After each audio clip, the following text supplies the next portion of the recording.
Now, recently I just turned 33 years old and I currently earn somewhere of around $299 per day on average every single day of the year from dividend income. This totals out to an estimated amount of around $110,400 per year, or around $9,200 per month. Now, no, this did not happen overnight. I'm going on my 10th year of dividend investing, buying different stocks and ETFs every single day the market's been open, and to be honest, obsessing over this investing strategy for more years than I can count now. Now, I also did not achieve this amount of total yearly, total monthly, or total daily income by investing into ultra high yielding junk that's going to decay over time, although I do definitely own some names in my portfolio that are on the more risky side. But in this video, what I want to do is I want to go through my entire 7-figure dividend portfolio, share with you guys all the positions I'm currently holding on to, and then through the process of that, share with you some of the biggest payers inside my portfolio, along with some of my favorite dividend paying stocks and ETFs as of this moment. All to say that if you want to see the behind the scenes of a 7-figure dividend portfolio, the outcome of almost 10 years of consistently investing, definitely stick around, drop a link down below, and let's get right into it. My A to Z dividend investing ebook has already helped countless dividend investors get started with their journey, and my custom dividend tracker, the one I use all the time on my videos, has also helped so many investors stay organized and has actually helped them see their dividend income grow. Well, today I have something even better for you guys. When you click the first link down below in my description and you grab my A to Z dividend investing ebook, today you're not only going to get the ebook, but you're also going to be getting the custom dividend tracker, which you can use to track your own dividend income ongoingly, get direct access to my personal email where you guys can email me any questions regarding dividend investing. You're also going to receive a link to view all of my holdings inside my 7-figure dividend portfolio and see all the positions I add and take away ongoingly. And you're going to get for absolutely free my brand new high yield dividend investing ebook, where I show you the power of maximizing some of these high yielding ETFs and teach you everything there is to know about that also. This is going to be your one shot to grab everything inside of one single bundle, but you got to move quick because I'm not going to offer this for long. Now, with all that, let's get back into the video. So again, this is the portfolio as it sits currently. Again, the estimated total yearly dividend amount is around $110,000. This can go up or down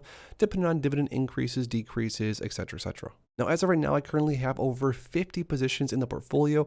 And before you say, oh my gosh, that's insane, why do you have so many positions? As you can see, there's tons of different positions in here with 1 share, with 2 shares, with 4 shares. I sort of have a little bit of an OCD where if I find a new stock or ETF interesting, I like to buy a few shares of it and sort of add it to my portfolio inside my brokerage account, just so that I can maybe do some more research on it later on. Let me know if you guys do this also. I don't know where I learned that, but at some point I started doing that.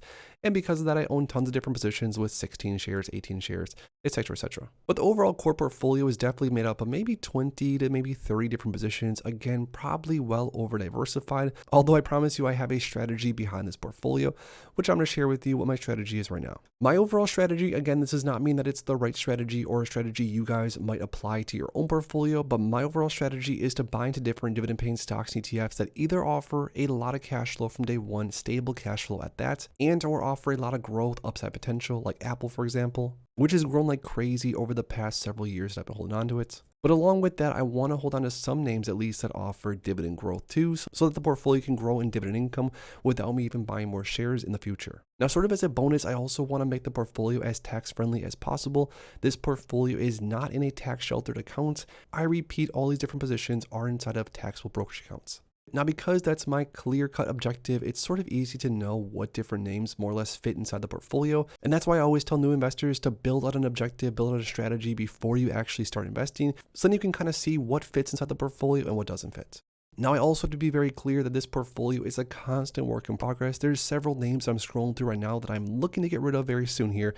If the market moves up a little bit higher, yes, I'm being a little bit greedy on certain positions. I do want to get rid of them at my cost basis or maybe a little bit above. Names like VNQ, the Vanguard Real Estate ETF, I've owned tons of shares of for quite some time. I'm looking to get rid of several different large and small positions in my long-term portfolio. Now, some of the biggest payers inside of my portfolio as of right now are going to be names like ULTY, which I only own around 1,000 shares of as of right now, which is going to be paying me based off of the current yield around $4,000 per year. Then names like the NEOS Nasdaq 100 High Income ETF, another ETF that I own sub 1,000 shares of, is paying me around $7,000 per year. We're getting around $9,000 from PSA and from SPYI. Again, VNQ pays a ton in income every single year also. Then from there, some of my other largest payers on a yearly basis is probably going to be names like SCHD, which pays around $3,000 per year. Names like JPIE, I still own tons of JPIE in my portfolio, around $3,000 per year also. BST pays around $2,700 per year. We have around $3,300 coming in from JPIE. Realty income stock, I have actually been trimming as of recently and buying some IYRI, but I still get around $10,000 per year in realty income dividends. And I am looking to trim these down because this income is not as tax efficient as other income throughout the portfolio. Then names like QYLD, I have owned shares of like forever, $5,600 per year from QYLD. Then names like Verizon stock, another name that I am trying to sell off very soon here, around $4,600 per year in income. Devo, $3,500 from there also. So as you can see, it's not necessarily one or two names that I get paid the most from. I really like to have a diversified portfolio. I'm very risk averse, which is why you can see a lot of blue chip names in here. A lot of investors always ask me, why don't I just invest solely in covered call ETFs and really juice up the yield? And that's just because in my portfolio, I like to have some foundational, stable positions that sort of hold everything together. And then beyond that, I'm very open to buying some different covered call ETFs or even some ultra yielders in small doses. Now, lastly, I want to go through the portfolio and share with you guys some of my top picks that I currently hold on to. A lot of you guys always ask me, what would you invest into if you started over, or what are some of your top picks? Well, I'm going to share with you some of my top picks in no specific order. I'm just sort of scrolling through here and sharing with you some names that I want to buy more of if the price is right or that I love holding on to. So names like Devo, the Amplify CWP Enhanced Dividend Income ETF, one of my all-time favorites. Names like SCHD, I'm still buying on a daily basis, even though SCHD has not really done all that much in the last year or so. I still believe in this one long term. Main Street Capital is my favorite monthly paying dividend stock. I don't have that many shares of it, but if and when the price ever drops down, which who knows if it will at this point, Main Street Capital is definitely on my buy list, always on my watch list. I'm always looking to add more shares of the NEOS S&P 500 high income ETF SPYI. This is my favorite high income ETF across the entire market as of right now.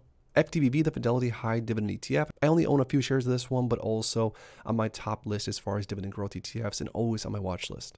VIG, same thing there. SPYT, the Defiance S&P 500 Target Income ETF, has actually once again been on my buy list. It has decayed a little bit. I'm down a little bit from my cost basis, but this ETF's total return has not been bad whatsoever, at least as of so far. QI, another one of my favorites, always adding more of this one to my long-term portfolio. And then down here towards the bottom, this is where I'm really adding a lot more of new names. JPIQ is one of my top favorites for now, JPIX also. I've been adding some riskier names in very, very small doses like Coney, like Misty, or even ULTY. Again, some ultra high yielders that I do think will probably decay over time, might run into some issues because the underlying is so risky, but still adding very small doses of those to my portfolio. IYRI, the NEOS Real Estate High Income ETF, I've been adding this one like crazy to the portfolio, already up to over 500 shares. And this ETF has sort of become the placeholder for realty income. As I sell some realty income, I buy more IYRI. Then lastly, names like OMA, the Vista Shares Target 15, Berkshire Select Income ETF, buying a small amount every single day. This one, QDVO, same thing there, one of my absolute favorites. Maggie, the Roundtail Magnificent 7 Covered Call ETF, also one of my favorite ultra yielders as of right now. So that's sort of where the portfolio sits as of right now. As you can see, sort of a hybrid approach. I own a little bit of this, a little bit of that, some growth, some incomes. The portfolio is far from finished, but I like to share with you guys where it's at. And also it's kind of fun to look back on videos like this in the future and see what I was holding on to maybe back in the day. So now that you guys saw the ins and outs of my long-term dividend portfolio that I've been building for almost 10 years now, which is honestly kind of crazy to say, I lastly, most importantly, have a question for you down below. When it comes to your dividend investing strategy, your portfolio as of right now, what are 3 names, 3 ticker symbols that you've been buying like crazy, adding as a long-term position that maybe I should look into next? Let us know in the comments down below. If you enjoyed this video, make sure to please drop a like in it, subscribe, and I'll see you in the next one. Thanks as always for stopping by, and if you are interested in investing, make sure to check out these recent videos I posted right here.